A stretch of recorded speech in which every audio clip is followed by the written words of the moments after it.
the war in the Middle East and the Biden administration's response to it. Joining us now to discuss it all is Hudson Institute Senior Fellow Michael Dora. And Michael, thank you so much for coming on the U.S. Report.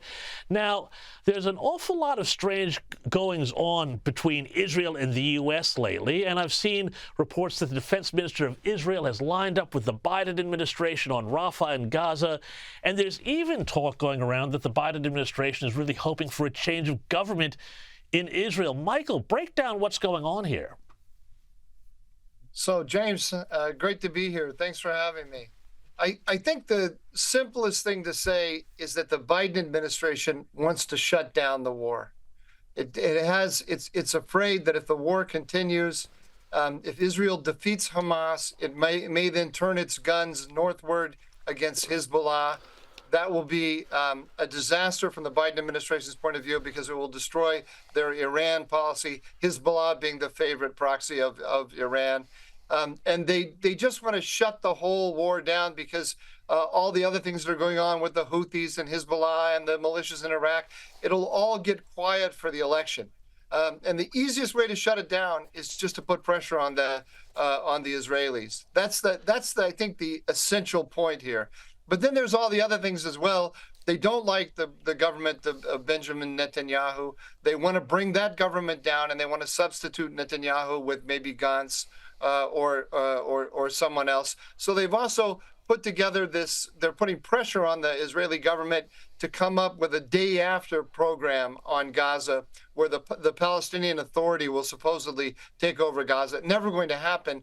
But by demanding that the Israeli government sign up for that vision of the day after, they create a crisis in the coalition between Netanyahu and his coalition members to the right, who are adamantly opposed to the Palestinian Authority having a role in Gaza.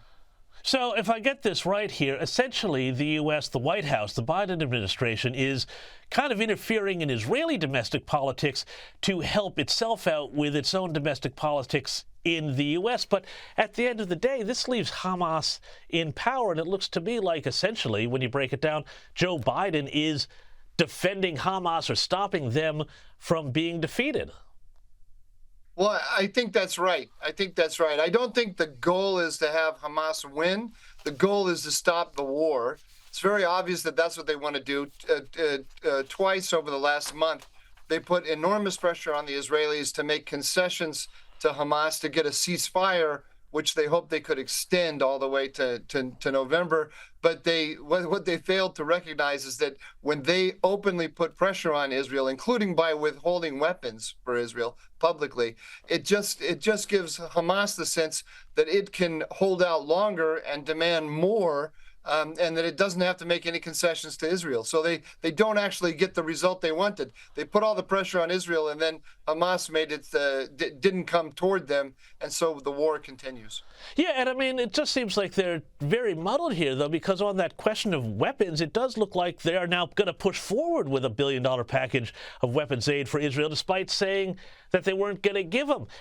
So how muddled is all of this? Because it's very hard to pick this apart from a distance. What has changed? I don't think they're actually moving forward with those weapons. I think that's some of the clever messaging.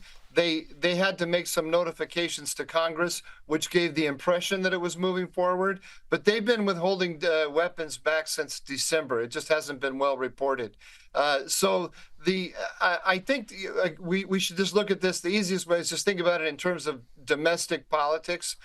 Biden now has a message for pro-Israel Democrats and anti-Israel Democrats. To anti-Israel Democrats, he's saying, I'm putting pressure on Netanyahu. I'm working against him. I'm trying to create a pathway to a Palestinian state. You can see me doing that in real time. To pro-Israel Democrats, he's saying, I've given Israel an enormous amount of support since October 7th. Yes, there's friction between us, but look at all that I've done. And if we can just get the Middle East off the headlines, that's a message that he wants to take to November. Well, I hope a lot of people in Washington are watching the U.S. report, because if they do, they're going to know that each side is being essentially lied to here. And I love this response here from Karine Jean-Pierre when she was asked about whether or not they're using politics or they're playing domestic politics here with the way that they're dealing with Israel. Have a look at this. The president's comments, about his decision to pause a shipment to Israel came in the light of campus protests. I mean, were those comments made in light of, kind of appeasing or reaching out to younger voters, or how people were feeling in the country at that point? I would say that we have been very loud and clear about our concerns about a major military operations in Rafah for weeks, for months. This is not about politics for this president. This is about the right thing to do.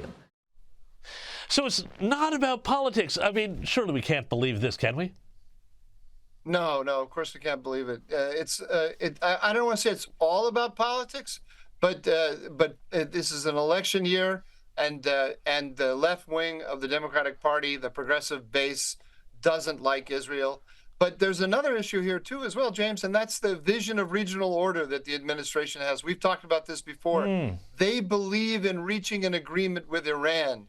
They don't want this conflict to go north to Hezbollah, for that to heat up, because that will ruin their relations with Iran. Now, you and I think their relations with Iran are in really bad shape, but they don't. They think they have some kind of constructive dialogue going on, and they want to hold on to that. Michael Doran, we're going to have to leave it there. Thank you so much for your time in breaking down this incredibly complicated area of the world and what Biden is doing to, frankly, make it worse. Thank you so much, Michael Doran.